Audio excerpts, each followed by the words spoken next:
যে হেফাজত ইসলামের যে দাবিগুলা এগুলা যুক্তি সরকার বিবেচনা করে এগুলার ব্যবস্থা নেবে।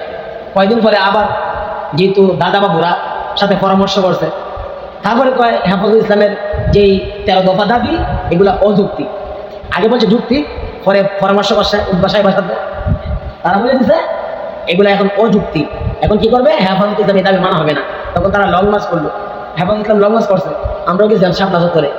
তখন এই সরকার কি করলো? রাতের অন্ধকারে লাইট অফ করে দিছে এবং লং মার্চ করার অনুমতি দিছে।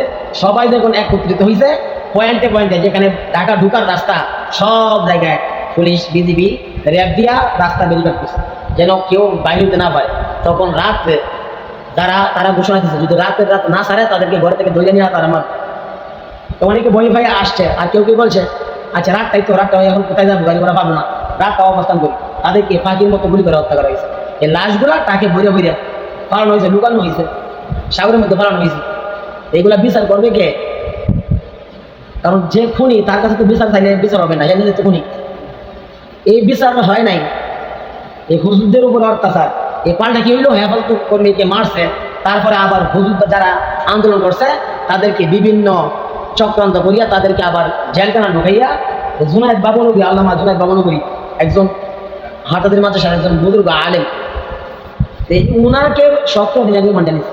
মুরব্বী মানুষ, ওনাকে 17 দিন আগে মানতে নিয়েছে এই হেফাজতের তাণ্ডবের জন্য। হেফাজত নাকি তারা গাড়ি বাংলাদেশ করছে, আগুন দিচ্ছে। অথচ হেফাজত ইসলামের যে আমির ছিল আল্লামা শাহ আহমদ শফি, উনি বলছিলেন হেফাজত কর্মীরা তোমরা যাইবা লং মার্চ করবা, হাতে থাকবে জায়নামাজ এবং তসবিহ মেসওয়াক আর শুকনা কিছু খাদ্য। তারা কি এখানে গিয়ে ভাঙচুর করছে? তারা শান্তিপূর্ণভাবে আন্দোলন করছে, কিন্তু তারা এটাকে প্রতিহত করার জন্য রাতে কিছু তাদের হেলমেট বাহিনী গুন্ডা বাহিনী তো আছে, যত প্রশাসন আছে তখন সব দিয়া 12 থেকে কিছু সাপ্লাই আনছে, আনিয়া রাতের অন্ধকারে লাইট অফ করিয়া আলেম ওলামা হাজার হাজার মাঝে হাজার আলেম ওলামাদেরকে হত্যা করছে।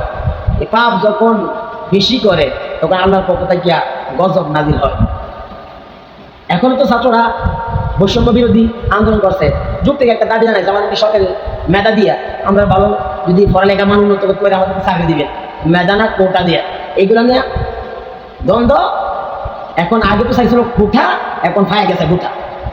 এখন গোটা দেশ হয়েছে না, আগে তো কোটা চাইছে যে কোটা এটা সংশোধন করে, কিন্তু করে নাই। অত্যাচার যখন বেশি অত্যাচার করতে